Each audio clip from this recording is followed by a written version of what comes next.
Assalamualaikum warahmatullahi wabarakatuh. Selamat pagi semuanya. Pada kesempatan pagi hari ini, dengan saya, Bu Elvina, akan membahas tentang algoritma dan pemrograman.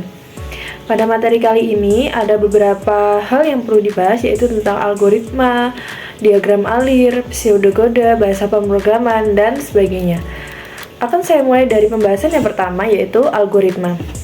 Algoritma adalah suatu kumpulan instruksi terstruktur dan terbatas yang dapat diimplementasikan dalam bentuk program komputer untuk menyelesaikan suatu permasalahan komputasi tertentu. Algoritma merupakan bentuk dari suatu strategi atau resep yang kalian gunakan untuk menyelesaikan suatu masalah. Algoritma lahir dari suatu proses berpikir komputasional oleh seseorang untuk menemukan solusi dari suatu permasalahan yang diberikan. Selanjutnya adalah diagram alir. Dalam materi kali ini, ketika kalian membuat suatu coding, kalian juga harus membuat diagram alir. Nah, diagram alir ini dibuat dalam bentuk aliran simbol yang dapat ditelusuri dari suatu titik permulaan hingga titik akhir dari program. Diagram alir dibuat menggunakan simbol standar INSI atau ISO yang beberapa simbol dasarnya diberikan pada tabel di samping. Beberapa simbol yang ada pada tabel ini nantinya akan digunakan untuk membuat suatu diagram alir atau flowchart. Jadi ketika kalian membuat sebuah coding atau membuat sebuah pemrograman harus disertakan dengan diagram alir, karena diagram alir ini yang nantinya berfungsi untuk menjelaskan alur dari pemrograman kalian nanti. Jadi mulai dari start, input, proses, output hingga hasil. Beberapa simbol ada garis alir, terminator, proses, keputusan, masukan, input atau output, subprogram, penghubung dalam halaman, dan penghubung antar halaman. Saya berikan contoh diagram alir, yaitu menghitung luas persegi. Dalam menghitung luas persegi atau semua program harus diawali dengan start dan diakhiri dengan end. Start dan end itu mempunyai atau memiliki simbol yang sama. Setelah itu masuk ke dalam read sisi. Karena menghitung luas persegi, data yang kita butuhkan adalah sisi dari persegi. Nah, panjang sisi ini dibaca pada diagram alir dengan menggunakan kata read dan disimpan dalam sebuah variabel bernama sisi. Setelah itu, kalian akan melakukan proses ekspresi matematika untuk menghitung luas persegi menggunakan rumus yang telah kalian ketahui. Rumus luas persegi adalah sisi kali sisi. Jadi hasil perhitungan tersebut disimpan pada sebuah variabel bernama luas. Setelah itu masuk kepada proses selanjutnya, yaitu pada kata kunci print digunakan untuk mencetak nilai variabel luas yang telah diperoleh pada tahap sebelumnya. Setelah print, algoritma terakhir karena simbol setelahnya adalah simbol and. Selanjutnya adalah pseudokode.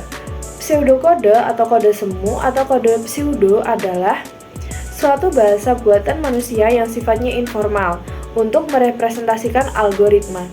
Pseudokode dibuat untuk menutupi kekurangan diagram alir untuk merepresentasikan konsep pemrograman terstruktur. Pseudokode memungkinkan representasi langkah-langkah yang lebih detail dan dekat dengan bahasa pemrograman. Karena sifatnya yang informal, tidak ada aturan khusus standar notasi yang dapat digunakan.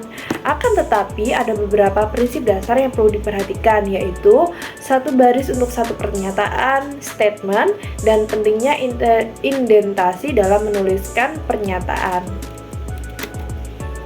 Contoh pseudokode, karena tadi saya memberikan contoh diagram alir adalah menghitung luas persegi, maka saya memberikan contoh pseudokode atau coding, yaitu menghitung luas persegi. Sama halnya dengan diagram alir, yang pertama adalah kita bisa menuliskan dulu judulnya, yaitu di sini judulnya algoritma menghitung luas persegi. Selanjutnya kita tulis input dan outputnya. Input atau data yang akan kita masukkan adalah nilai panjang sisi persegi. Nah, outputnya atau hasilnya adalah luas persegi yang tercetak.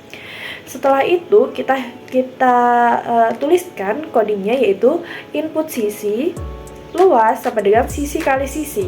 Setelah itu print luas. Print luas ini dituliskan untuk agar kita bisa mengetahui hasil dari luas tadi berdasarkan sisi yang sudah kita masukkan tadi.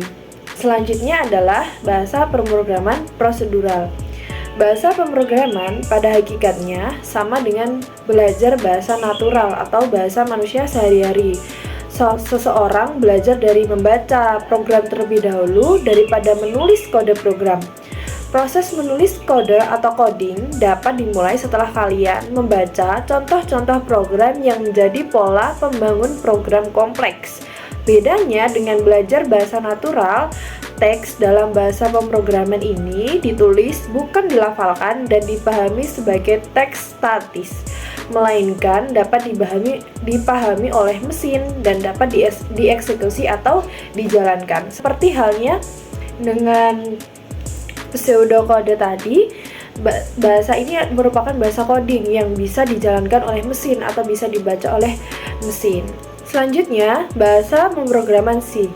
Bahasa pemrograman C selanjutnya disebut bahasa C dikembangkan oleh Dennis M. Ritchie dan Brian W. Kernighan pada awal tahun 1970. Perkembangan bahasa C tidak bisa dipisahkan dari perkembangan sistem operasi Unix yang 90% lebih diantaranya ditulis dalam bahasa C. Bahasa C banyak dipakai untuk membuat sistem operasi dan program-program sistem pemrograman tingkat rendah atau yang dekat dengan perangkat keras, misalnya untuk kontrol peralatan, membuat toolkit pemrograman, dan menulis aplikasi. Kelebihan bahasa C sehingga banyak digunakan ada pada kemampuannya untuk menghasilkan kode yang singkat, efisien, tetapi tetap mudah dibaca. Pada dasarnya, bahasa C ini sering digunakan ketika kita memulai pembelajaran, mulai dari yang dasar sampai yang tingkat lebih tinggi. Jadi bahasa C ini sering digunakan untuk anak-anak atau siswa yang baru mempelajari bahasa pemrograman bisa memakai bahasa C karena kodenya yang bisa dipahami, singkat dan efisien, tetapi juga mudah dibaca.